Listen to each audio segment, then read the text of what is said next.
Assalamualaikum warahmatullahi wabarakatuh. Yang terhormat Bapak Haji Ismail, MSI, selaku dosen pengampu mata kuliah studi Al-Quran, dan teman-teman yang saya banggakan. Kami dari kelompok 9 ingin mempresentasikan tentang Makkiyah dan Madaniyah. Sebelumnya, saya akan memperkenalkan anggota kelompok. Yang pertama adalah Muhammad Irfan Masriyah dengan NIM 1808204052. Yang kedua, Muhammad Nazib Fikri dengan NIM 2108204085. Yang ketiga, Sri Hafifah dengan NIM 2108204086. Yang keempat, Elma Nur Melinda dengan NIM 2108204087. Dan yang terakhir, Muhammad Adi Wibowo dengan NIM 2108204088. Makkiyah diambil dari nama kota Makkah, tempat Islam lahir dan tumbuh. Kota Makkiyah merupakan kata sifat yang didasarkan kepada kota tersebut, dan sesuatu yang disebut Makkiyah apabila ia mengandung kriteria yang berasal dari kota Mekah. Begitu pula dengan Madaniyah, ia diambil dari nama kota Madinah, tempat Rasulullah berhijrah dan membangun masyarakat Islam.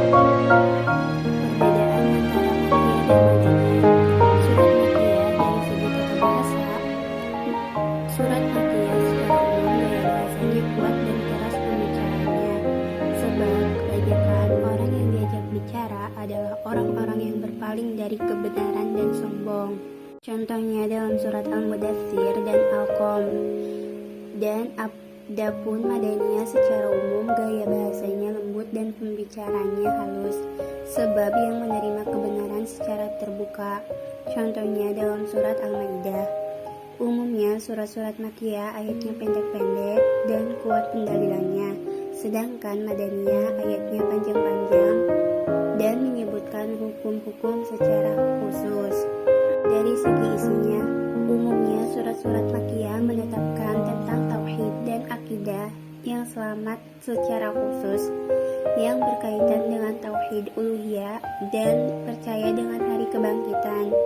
Sedangkan Madaniyah secara umum menerangkan tentang perincian ibadah dan muamalah, karena yang diajak bicara adalah orang-orang yang telah terikrar dalam jiwa mereka tauhid dan akidah yang selamat. Surat Madaniyah dari segi tata bahasa.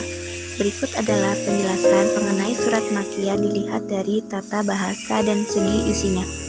Surat Madaniyah adalah ayat-ayat Al-Quran yang diturunkan kepada Rasulullah Shallallahu Alaihi Wasallam di kota Madinah setelah peristiwa hijrah. Waktu turunnya ayat-ayat suci Al-Quran di kota tersebut yakni selama 9 tahun 9 bulan 9 hari. Waktu ini terhitung sejak Nabi hijrah ke Madinah sampai pada 9 Zulhijjah tahun ke-63 dari tahun kelahirannya. Total ayat-ayat yang tergolong Madaniyah berjumlah 1510 ayat yang tercakup dalam 28 surat. Umumnya surat Madaniyah memiliki ayat yang panjang-panjang. Selain itu, biasanya surat Madaniyah diawali dengan kalimat Ya ayyuhallazina amanu, yang artinya wahai orang-orang yang beriman. Dari segi sisinya, adapun kandungan surat-surat Madaniyah lebih cenderung membahas persoalan hukum serta menceritakan tentang orang-orang mukmin, kaum muhajirin dan kaum ansor. Wallahu alam. Karakteristik dari Makkiyah dan Madaniyah. Karakteristik Makkiyah. Yang pertama, setiap surat yang di dalamnya terdapat kata qalla. Kata ini digunakan untuk memberi peringatan yang tegas dan keras kepada orang-orang Makkah yang keras kepala. Selanjutnya, setiap surat yang di dalamnya terdapat ayat sajdah. Terus, setiap surat yang di dalamnya terdapat kisah Nabi, iblis, dan umat-umat terdahulu. Keempat, mengandung seruan nida untuk beriman kepada Allah dan hari kiamat dan apa yang terjadi di hari akhirat, dan beriman kepada para rasul dan malaikat, serta menggunakan argumen-argumen akal kealaman dan jiwa. Kelima, membantah argumen kaum musyrikin dan menjelaskan kekeliruan mereka terhadap berhala mereka.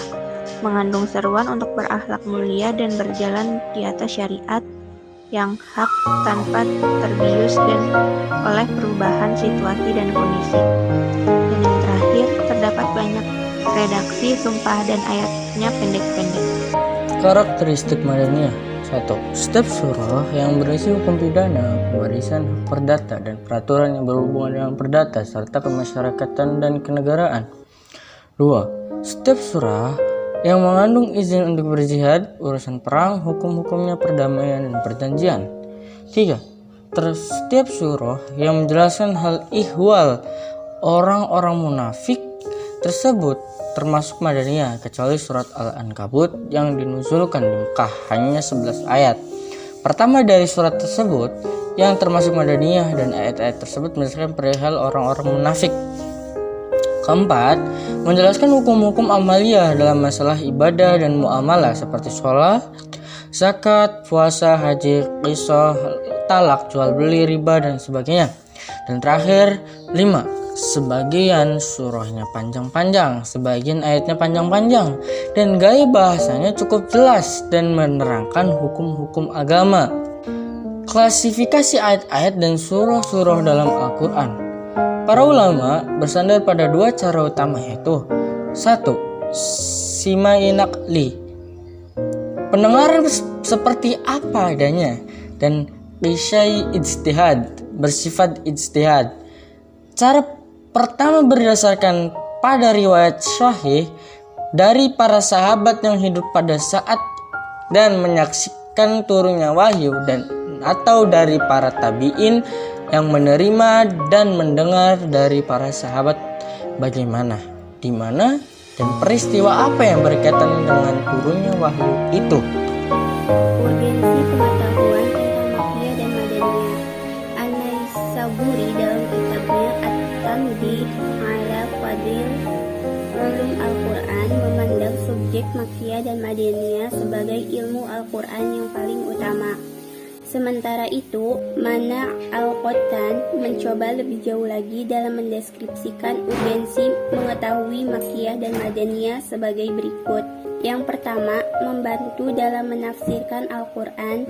Yang kedua, pedoman bagi langkah-langkah dakwah. Dan yang terakhir, memberi informasi tentang sirah kenabian. Itu saja yang dapat kami sampaikan. Kurang lebihnya mohon maaf. Terima kasih. Wassalamualaikum warahmatullahi wabarakatuh.